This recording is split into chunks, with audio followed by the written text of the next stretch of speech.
आपके घर में ऐसी कोई समस्या है, व्यापार नहीं चल रहा, तनाव बहुत है, स्ट्रेस बहुत है, घर में बहुत ज़्यादा क्लेश मच रहा है, घर में कोई बात नहीं मान रहा है, तो आप धाम पर एक बार जाकर नारियल बांध दें, पेशी प्रारंभ कर दें और मंत्र हम बता देते हैं। आप मंत्र का प्रयोग करें, ओम बागेश्वराय नमः। इस मंत्र का जाप करें अथवा किष्किंधा कांड की एक चौपाई है, कवन सुकाज कठिन जग माही, जो नहीं हो ही तात तुम। इस चौपाई का पाठ करें और आप पेशी करना प्रारंभ कर दें। महीने में एक बार, 2 महीने में एक बार, 3 महीने में एक बार। आपको हम गारंटी दे करके कहते हैं, पक्के से कहते हैं कि आपके घर पर कृपा होने लगेगी, बागेश्वर बालाजी की सेना पहुंचने लगेगी, सन्यासी बाबा की कृपा हो जाएगी और आपके घर में व्यापार चलने लगेगा और आपको अनुभव होने लगेगा। और ताबड़तोड़ ऐसा बोलते हैं कि दुश्मनों के घर हिल जाते हैं। अद्भुत बोलचाल है गुरुदेव भगवान का। संतों के लिए, सनातन के लिए और कोई संत नहीं बोल पाया अभी तक। हमने कुछ ऐसा बोला संतों की रक्षा के लिए, सनातन की एकता के लिए। और याद रखना, हम कभी जातिवाद की बात नहीं करते हैं। हम हैं ब्राह्मण, पर सबसे पहले हम मानव हैं। फर्स्ट नंबर पर हमारा जन्म ब्राह्मण परिवार में हुआ, लेकिन सबसे पहले हम मानव हैं। मानव के बाद हम सनातनी हिंदू हैं। तीसरा, हम हिंदुस्तानी भी हैं। हां, सरनेम के बिना काम नहीं चलता है, तो शुक्ल वंशीय ब्राह्मण गर्ग गोत्री भी है। लेकिन सबसे पहले हम क्या है? मानव है। और धन्य गुरुदेव भगवान, कोई संत नहीं बोला, बड़े बड़े संत चुप रहे, लेकिन धन्य तुलसी पीठ वाले पूज्य गुरुदेव भगवान ऐसा बोले, अद्भुत बोलते सनातन के लिए। और उनका तो बड़ा प्यारा सूत्र है, बोले किसी को भी लड़ना हो तो शस्त्र से नहीं, शास्त्र से कोई भी आकर लड़ ले, परास्त होकर के ही जाएगा। आप लोग सब नेट पर उन्हें देखते होंगे, संस्कार टीवी पर आते हैं, वो ऐसे ऐसे गुरुदेव भगवान हमारे करते हैं। अद्भुत महापुरुष। हम तो कहेंगे कि बैनरों में गुरुदेव भगवान का चित्र भी लगाया करो। आगामी बैनर फोटो बना करें ना, एक चित्र गुरुदेव भगवान का लगाया करो, सबको दर्शन हुआ करें। तो जो यहाँ विराजमान है, आप सब राम नाम का जप करो। और धाम के लिए हम 1-2 बातें करके दरबार शुरू करते। चूँकि ये बातें इसलिए कि हमारे मन में भरी थी, बहुत देर से बैठे बैठे आत्म मंथन था, आज का चिंतन था हमारा। देखो, प्रतिदिन चिंतन करना चाहिए। और अगर आप लोग नहीं मिलते तो हम ये जो कई सारथी हैं हमारे, कई जो सेवा में लगे हैं, पुलिस के अधिकारी, इन लोगों को ही हम अपना चिंतन सुना देते, जो मिल जाए। अब हमें तो क्या करें, बीमारी है, शुगर की बीमारी जैसे होती ना, शुगर की बीमारी वाले को रसगुल्ला दूर से दिखाई पड़ता है, वैसे ही हमें बीमारी है, जब तक हम बोल ना लें तब तक मन नहीं भरता है। अपनी अपनी कैमरा वाला जैसे पोज देखता रहे ना कि ये शॉट बहुत प्यारा है, और जो गाय चराने वाला होता है वो कहीं भी जाएगा, बस से देखेगा, वाह घास तो यहाँ गजब की लगी, कंपनी का प्रोडक्ट वाला। हाँ, यहाँ अगर हम कुछ ले आते मटेरियल, यहाँ तो हमारे प्रोडक्ट बहुत बिकते, यहाँ तो कोई जानता ही नहीं प्रोडक्ट के बारे में, ऐड करना चाहिए। वैसे ही हमको बीमारी है कि रोज का चिंतन होता है, और जब तक किसी पर थोप ना दें, सुना ना दें। देखो, बाण लगता है तो हमें पता है, जितने बैठे ना, कुछ तो बड़े महापुरुष इसलिए आए, चलो देखे आए आखिर ये बागेश्वर कौन सा तमाशा है। आजकल न्यूज़ों में बड़ा छाया है ये बागेश्वर, आजकल मोबाइलों पर बड़ा फिक रहा है, अगर देखें यहाँ ये कौन सा तमाशा है। कुछ लोग इसलिए भी आए, अरे यार बगल वाला जा रहा है, कुछ तो है बाबा के पास, चल। तीसरे नंबर के वो लोग बैठे हैं यहाँ पर, अरे यार हमने सुना है कि वो जो मंत्री है ना, वो भी इनके चेला हैं, अपन भी देखें जरा वो कैसे चेला हैं इनके। तो तीसरे नंबर की कैटेगरी की ये बैठे। चौथे नंबर की मजबूरी वाले, 10 जगह धक्का खाया है, हमने सुना ये बाबा फ्री है, कुछ ये भी, हाँ ये भी आए हैं, हाँ ये भी आए हैं, जो जगह जगह पे कर चुके पैसा, पूजा के नाम पर, मिलने के नाम पर, टोकन के नाम पर, अर्जी के नाम पर, जगह जगह। महाराष्ट्र में भी कम दरबार थोड़ी लगते हैं। आप क्या जानते हो, हमें पता नहीं महाराष्ट्र के बारे में। हर एक गली में एक दरबार है, अद्भुत दरबार है। यहाँ माताओं के दरबार लगते हैं, माँ का, जगह जगह। माँ भगवान भगवान है, तो कुछ इसलिए भी आए कि ये भी एक दरबार देख लेते हैं, इतने गए एक और सही, तो कुछ इसलिए भी आए। एक ये चौथे, अब 5वें नंबर का आदमी भी यहाँ बैठा है। 5वें नंबर का आदमी बैठा है हनुमान जी के कारण, कि ये जो दरबार है हमने सुना हनुमान जी का है। अगर हमारे हनुमान जी का है तो वो हम पे तो कृपा करेंगे ही, तो क्यों ना हम चले।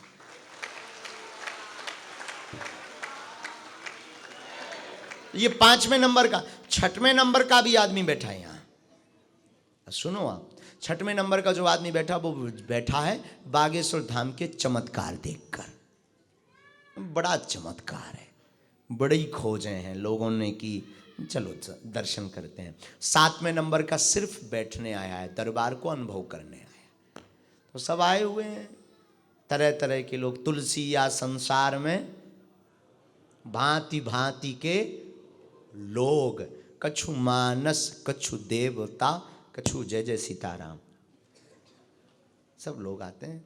इस दरबार में भी आए। तो 2-3 बातें यह हैं, बागेश्वर धाम पूर्णतया निशुल्क है। क्या है? हमसे मिलने के लिए, टोकन नंबर के लिए, अर्जी के लिए, ना ऑनलाइन ना ऑफलाइन कोई शुल्क फीस दक्षिणा नहीं लगती, समय लगता है। इसलिए हमारा ये बात हम हर मंच पे इसलिए बताते हैं, बहुत रिपीटिंग करते हैं, बोलते डबल डबल। क्यों? क्योंकि कोई भी इस फ्रॉडगिरी में, और हाँ, ऐसा कोई व्यक्ति बैठा हो कि आयोजन समिति ने आपसे रुपया ले लिए हो कि हम आपको एंट्री देंगे, तो अभी भी खड़ा हो सकता है कि हम आपको गुरुजी से मिलवा देंगे, वीआईपी दर्शन करवा देंगे। क्योंकि आजकल 1-2 कहानी ये भी हमें सुनने को मिली पूर्व के कार्यक्रमों में। तो ऐसा भी कहीं नहीं है, न व्यक्ति विशेष में, न समिति में, न कहीं मंडल में। धाम निशुल्क था, है, और जब तक हमारे तन में प्राण रहेंगे तब तक निशुल्क रहेंगे।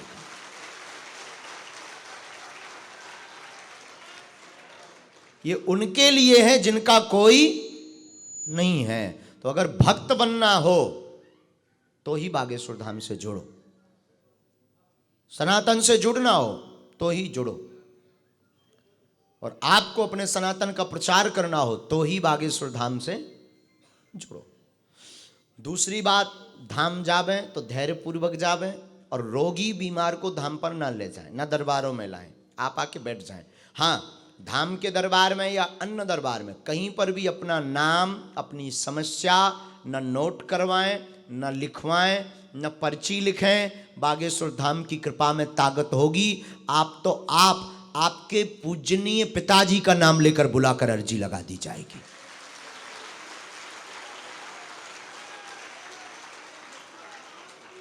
और ये कैसे होता, क्यों होता, लगाओ अपनी बुद्धि, लगाओ आप अपना तर्क, लगाओ अपनी पढ़ाई, लगाओ अपना दिमाग का ऑब्जर्व कि आपका विवेक कहाँ काम करेगा। जहाँ विज्ञान शून्य होता, अध्यात्म वहाँ से प्रारंभ होता है। तो बागेश्वर धाम पर जुड़ने वालों, और आपको बताएं हम, बागेश्वर हनुमान जी स्वयंभू हनुमान जी हैं, स्वप्रकट। आज से ठीक, ये जो चित्र लगा ना, 320 वर्ष पहले प्रकट हुए थे भूमि से। और हमें तो लगता है कलयुग में जो लोग कहते थे भगवान नहीं होते, दिव्य शक्तियां नहीं होती, उनके मुंह पर तमाचा मारने के लिए ही बालाजी प्रकट हुए।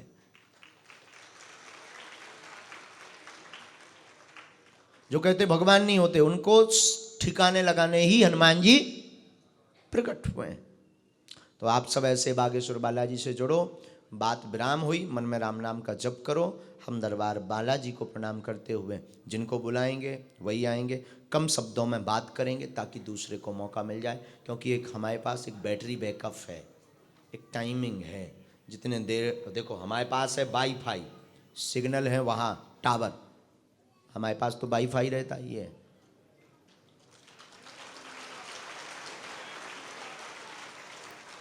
टावर लगे बागेश्वर धाम पर, तो अगर कनेक्शन थोड़ा गड़बड़ाएगा तो बफरिंग होगी।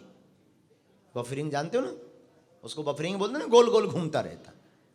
इसलिए कम समय में बात करना ताकि नेट हाई स्पीड में चलता रहे और दूसरे को मौका मिल जाए, उसका भी छपाए, उसका भी पर्चे पर लिख जाए, उसकी बात भी लिख जाए। तो एक दो बातें जो मूल हैं, छोटी मोटी तो धाम जाने से ही। और एक रहस्य की बात नागपुर के लिए यह है कि बहुत जल्दी नागपुर के आसपास भी दरबार बनने वाला है।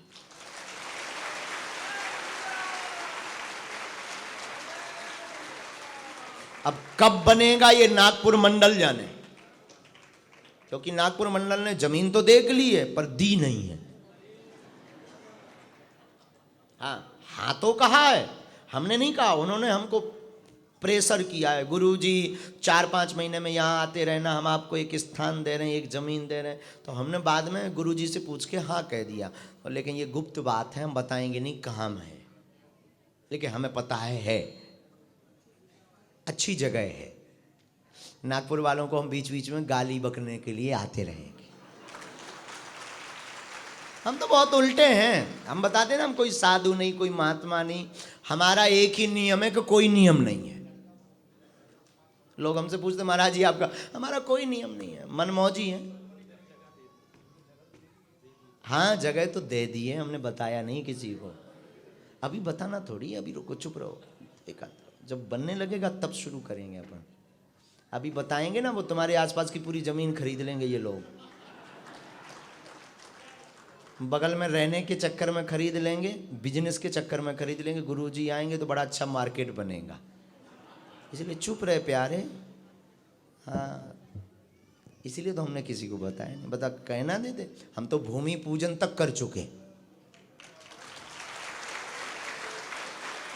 हाँ भूमि पूजन तक की है, अभी उसका कागजी कार्यवाही रह गया है, लेकिन भूमि पूजन तक हो चुका है, काम भर शुरू होना है। देखते हैं हनुमान जी जब कृपा करें, अगर आप लोग बुलाओगे तो हम आ जाएंगे, गाली बकोगे तो काय को आएंगे, अपना मध्य प्रदेश बढ़िया है।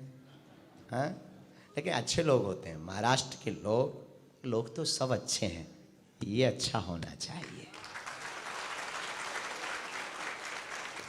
महत्वपूर्ण ये नहीं है कि हमसे लोग कहते हैं महाराज आजकल जमाना बड़ा बुरा हो गया, हम कहते तुम बड़े बुरे हो गए, तुम बुरे हो इसलिए जमाना बुरा है, हम अच्छे हैं तो हमें जमाना अच्छा नजर आता है।